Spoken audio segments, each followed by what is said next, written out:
دو part ہیں انسان کی شخصیت میں. ایک حصہ ہے رشتہ داریاں، تعلقات، دوستیاں، فرینڈ سرکل، اپنی زندگی، فیشن، گھومنا پھرنا، ٹریولنگ، ایکسپلورنگ. زبردست.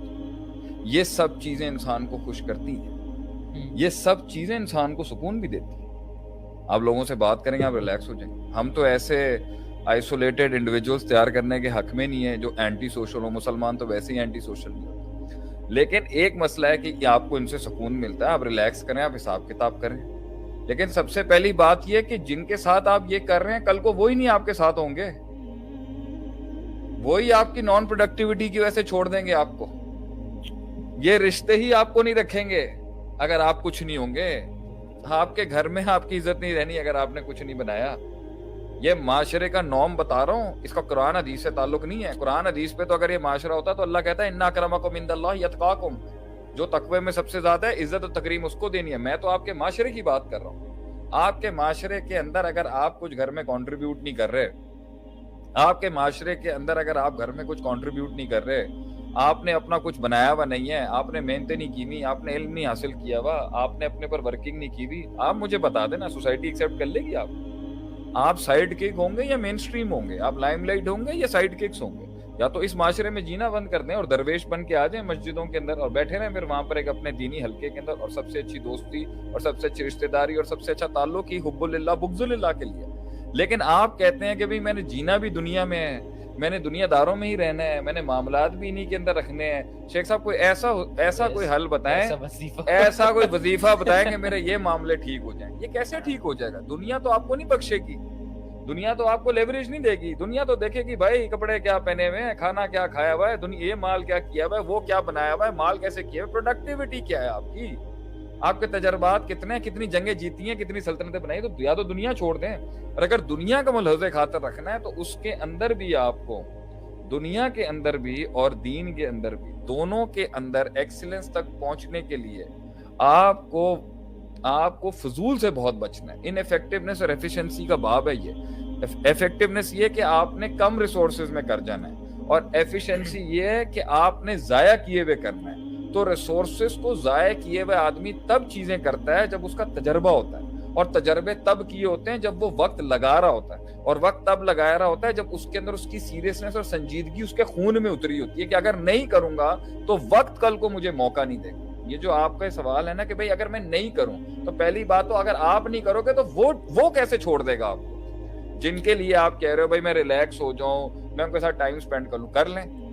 لیکن اگر آپ کو میں اپنی زندگی کے معاشرتی تجربے سے بتا رہا ہوں، اگر آپ نہیں کریں گے وہی نہیں آپ کو منہ لگائیں گے. کل انہوں نے نہیں ساتھ بٹھانا آپ کو، وہ کہیں گے یار فارغ آدمی ہے سائڈ میں کرو، پتہ نہیں کل کو کچھ مانگ ہی نہ لے، پتہ نہیں کل اس کا تو آتا ہی کچھ نہیں ہے، انہوں تو علم بھی نہیں ہے گا، تجربہ بھی نہیں ہے گا، ہیومر بھی نہیں ہے گا، انہوں تو آتا ہی کچھ نہیں ہے. تو وہ ایک لیول تک ایک ایج جو آپ کی ان حسن کو قبول کر لیتی ہے جو 17 سے 21 سال کی ہوگی. لیکن جیسے اس نے ایوالو کرنا ہے اس کی ججمنٹ کے کرائٹیریا اور سکسیس کے میجرمنٹ کے کرائٹیریاز بدلیں گے، وہ آپ کو اٹھا کے پھینک دے گا. یہ دنیا داری کی بات. ہاں دینداری دوستی کے اندر تو یہ بھائی اس نے اللہ کے لیے آپ سے پیار کرنا ہے، اللہ کے لیے دوستی کرنی ہے، اللہ کے لیے دشمنی کرنی ہے، وہ تو اس معاشرے کو چاہیے نہیں نا، وہ تو اس کا سینٹر ہی نہیں ہے.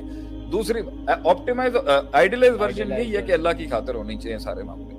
دوسری بات ہم یہی کہہ رہے ہیں کہ بات وہی کہ اگر میں تھوڑا سا لے لوں، میں نے آپ کو انوائنڈ کرنے کو، ریلیکس کرنے کو، بریک کرنے کو کہا ہی کچھ کی، یہ مسئلہ نہیں ہے. ہم تو کہتے ہیں رشتے ہوں، تعلقات ہوں، گھومنا ہو پھرنا ہو، یہ زندگی کا ایک حصہ ہے. لیکن انسان کی زندگی اتنا سخت سفر ہے حسن کہ اگر اس کے اندر مائنسنگ ویژن، مقصد کی تعظیم، مقصد کی تکریم، منزل اور مقام کی تعظیم اور تکریم، اللہ کو ویژن بنائے ہوئے اور اس کو منزل بنائے ہوئے اگر آپ کسی بھی قسم کی دنیاوی ریسورس سے سکون ایکسٹریکٹ کرنے کی کوشش کریں گے، ایس او پیز کو کمپرومائز کر کے، بنکس کر کے کر لیں.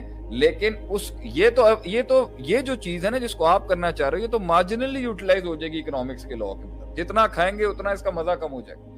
وہ ویژن ہوتا ہے جو انسان ویژن کے لیے محنت، ویژن میں ایکسیلنس جو عزت دلواتا ہے، جو نام بنواتا ہے. جو آسمانوں پہ بھی نام بناتا ہے, دنیا میں بناتا ہے. جو مقصد اورینٹیڈ لوگ ہوتے ہیں, جو ویژن اورینٹیڈ لوگ ہوتے ہیں, انہیں پتا ہوتا ہے کہ بھائی ایک ان کی بھوک ہوتی ہے, ان میں کہیں سیلف اسٹیم ہوتی ہے, سیلف رسپیکٹ ہوتی ہے, کہ ان کو پتا ہوتا ہے کہ یار ہم نے پہنچنا ہے اور قافلے کو لے کے پہنچنا ہے اور ٹرین کرنا ہے, اور بڑے کم وقت کے اندر میں نے زیادہ سے زیادہ اور کم خرچے میں نے زیادہ سے زیادہ ایکسپیرینس حاصل کرنے ہیں. وہ مجھے ایک بات بتائیں, وہ وقت کیوں ضائع کرے گا؟ وہ فضول میں جائے گا کیوں؟ ٹھیک ہے وہ جا سکتا ہے, ہم ریلیکسنگ کو ہفتے میں ایک دن کی بریک کو نہیں کہہ رہے. اگر 28 سے 32 سال یا 32 سے 36 سے 37 سال کی زندگیاں برباد ہوئی ہیں, تو حضرت عمر کے سامنے چور پکڑا گیا تو اس نے کہا کہ میں پہلی دفعہ کیا ہے. حضرت عمر نے کہا اگر پہلی دفعہ کیا ہوتا تو پکڑا نہیں جاتا. یہ ایک کنسسٹنٹ پرنسپل تھا, یہ ایک کانسٹنٹ کنسسٹنٹ پرنسپل تھا جس کے تحت وہ بربادی ہوئی ہے. ایک آدھ دفعہ ایس او پی توڑنے کے بعد تو اللہ بھی نہیں پکڑتا. یہ اگر چیز خراب ہوئی ہے, معاملے خراب ہوئے, اس کا مطلب ہے کنسسٹنٹلی وہ ایس او پیز جو ہیں وہ توڑنے کی عادت ہو گئی ہے, ریلیکس رہنے کی عادت ہو گئی ہے. اس نے کہا کہ جی جانے تو کوئی اتنی بار نہیں کر. اور جہاں تک اس کی بات ہے کہ اگر تھک جاتا ہے, سوال یہ ہے کہ اس وہاں تک پہنچنے کی کنڈی ہی سب سے بڑی یہ ہوتی ہے کہ آپ نے اس طرح نہیں جانا ہوتا کہ آپ چھٹے اسٹیشن پہ جا کے تھک دو. یہ کبھی بھی نہیں آپ کے اوپر آئے گا کہ آپ نے پہلے دوسرے تیسرے پر ہی کلی قاعدوں کو اگنور کیا ہے, اوائڈ کیا ہے, ان کو نظر انداز کیا, اس لیے آپ چھٹے پہ تھکے ہو. اس لیے اللہ کہتا ہے کہ جب تم کسی منزل پہ پہنچو, اذا جاء نصر اللہ والفتح ورأیت الناس يدخلون فی دین اللہ افواجا, تم پہنچ گئے ہو, لوگ تمہارے ساتھ جڑنا شروع ہو گئے, تمہارے نظریات سے امیلگمیٹ ہو چکے ہیں, کیا کرو؟ فسبح بحمد ربک, تسبیح کرو, اسپرچولی نیوٹرلائز کرو, واستغفر, اور استغفار کرو. ہو سکتا ہے تم سے غلطی ہوئی ہے, اپنی پوری سٹرگل کو محاسبہ کرو, روز بھی کیا کرو, ویکلی بھی کیا کرو, اور ایک سٹیشن کو اچیو کرنے کے بعد 3 سے 4 سال کے بعد بھی کیا کرو. محاسبہ کرو, اللہ نے کتنا کیا, میں نے کتنا کیا, فیصلوں میں کمزوری کہاں تھی, کہاں سے طاقت آئی, ہیلپ کہاں سے آئی, کس نے سپورٹ کیا, کس سال میں کہاں سے ریلیکسیشن آئی, کہاں سے پرنٹر مشین فیل ہو جاتی ہے, کہاں سے چیزیں نکل آتی ہیں, کہاں سے ہیلپ آ جاتی ہے, اس والی جگہ سے کیسے نکلا, وہ اپرچونٹی کیسے بنی, قطر کیسے آ گیا, وہ ایک دوستی کیسے بنی, پھر وہاں سے ہم